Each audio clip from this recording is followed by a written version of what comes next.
Keçiren hürmetlik vatandaşlar söz alsam batarya tükep gitti. Neymiş bu hayran kaldım bizden bununla. Şu bataryayı almıştırdım. En aşında Turan Efendi 1999 yıl 5. ayının 7. günü Amerika Koşmuş Ştatlarının sabah prezidenti Yugoslavya Serbiyaga askar çıkarıp harbiy yordam qilib Kosovolarga urushga qatnashdi. Şu vaqtda Amerika Qo'shma Shtatlarının navbatdagi siyosati, ya'ni Milosevichni ayblash siyosati insoniyatga qarshi jinoyat degan edi. Milosevich Kosovoliklarni bostirishda ularni tirik ko'mganligi uchun bu ishlar amaliyotda insoniyatga qarshi jinoyat shakllantirdi degan Amerika Qo'shma Shtatlar hukumati askar chiqargan. Endi bugun biz 10 ayning 10 kuni Amerika Qo'shma Shtatlar hukumatining davlat mahkamasining yillik kishilik huquq dokladida Uyg'urlar qartilgan navbatdagi nazarband bostirish siyosatlari insoniyatga qarshi jinoyat shakllantirdi degan so'zni angladik. Endi bundan keyin 10 ayning 16 kuni Amerika Qo'shma Shtatlarning Birlashgan Davlatlar Tashkiloti doimiy turishliq vakili Nikki Haley xonim Washingtonda chaqirilgan bir maydon yig'inga qatnashdi. Bu yig'in davlat mudofaa amaldorlari yig'ini deb ataldi. Nikki Haley xonim bu yig'inda Uyg'urlar masalasini o'ttirg'a qo'ydi. Yani yig'in Osiyo Tinch okean rayonidagi davlatlarning mudofaa sohasida yuqori darajalik amaldorlarning qatnashishi bilan ochilgan yig'in edi. Yilda bir qatim ochiladigan yig'in edi. Yig'inda Nikki Haley xonim Uyg'uristondagi lagerlarni tilga olib o'tdi. Yani Şinjan'daki lagerlarni tilga olib o'tdi. Bu hozirgi dunyoda ko'rilgan eng zo'r ko'lamlik insonlarni top qamash harakatidir. Bu hozirgi dunyoda ko'rilgan eng zo'r ko'lamlik insonlarni top qamash harakatidir. O 2. Dünya urushidan keyingi eng zo'r bir qatimligi bo'lishi mumkin deb ko'rsatdi. Demek Nikki Haley xonim qatnashgan yig'in yilda bir qatim ochiladigan yig'in Osiyo Tinch okean rayonidagi davlatlarning davlat mudofaasi bo'yicha yuqori darajalik amaldorlar qatnashgan yig'in. Ya'ni mudofaa amaldorlari qatnashgan yig'in. Biz başta ko'rib keldik. 8. ayning 13 kuni Uyg'urlar ko'ngil bo'lish Birleşken Devletler Teşkilatı yig'indi shunda chiqdi.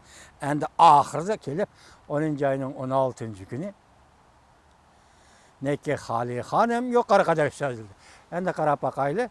10 ayning 15 kuni Amerika Qo'shma Shtatlarining ishki texnikalik harbiy parxodi, ya'ni tekshirib tadqiq qilish harbiy parxodi Gaushing portiga kelib to'xtadi.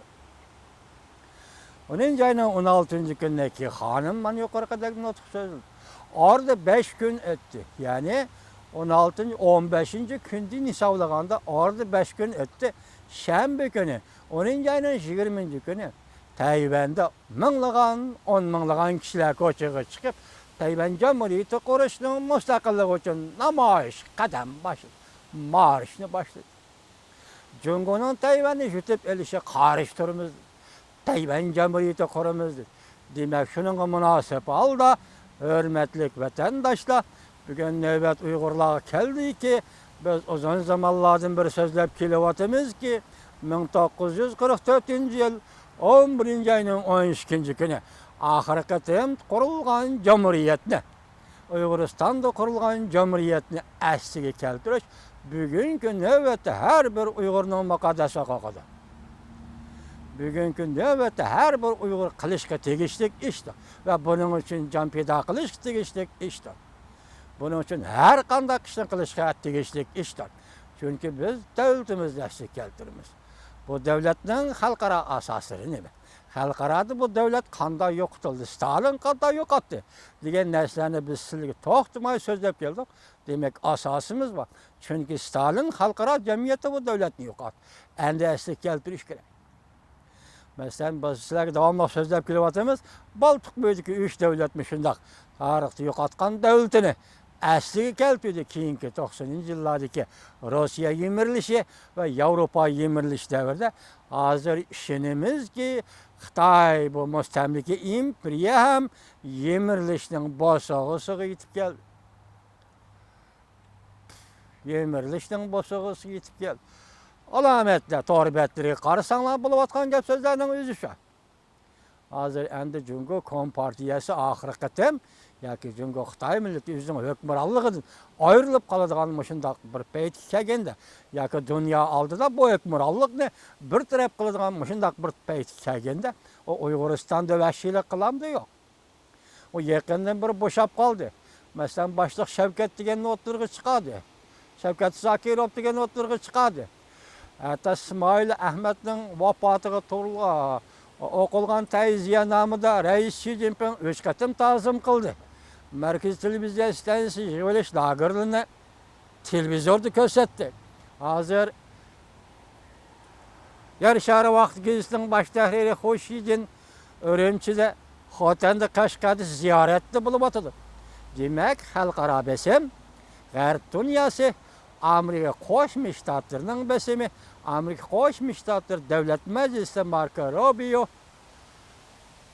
o'rtaq rais Kristofer Smitla, senator Marco Rubio larning besimi, Amerika Qo'shma Shtatlarining besimi va dunyoviy besim Xitoy hukumati bugun yig'ilish lagerlarida shundoq so'zlashga majbur bo'ldi. Dal shu kunlarda endi sizga o'lga tiklab tayyiban, sizga yo'l ko'rsatib tayyiban yoki sizni boshlab tayyiban o'tirg'i chiqdi. O'zingizning qilayotgan ko'rishingizning nishoni Uyg'ur xalqi 3-chi qatim qurgan jamhuriyatni asli keltirishning naqadar to'g'ri ekanligini ko'rib oldingiz, hurmatli vatandosh. Bundan keyin maksimum programma davlatni asli keltirish, hatta minimum programmasini davlatni asli keltirish deydigan shundoq siyosiy iboralarni ishlatilmagan har qanday tashkilot Uyg'urning tashkiloti deb hisoblanmaydi.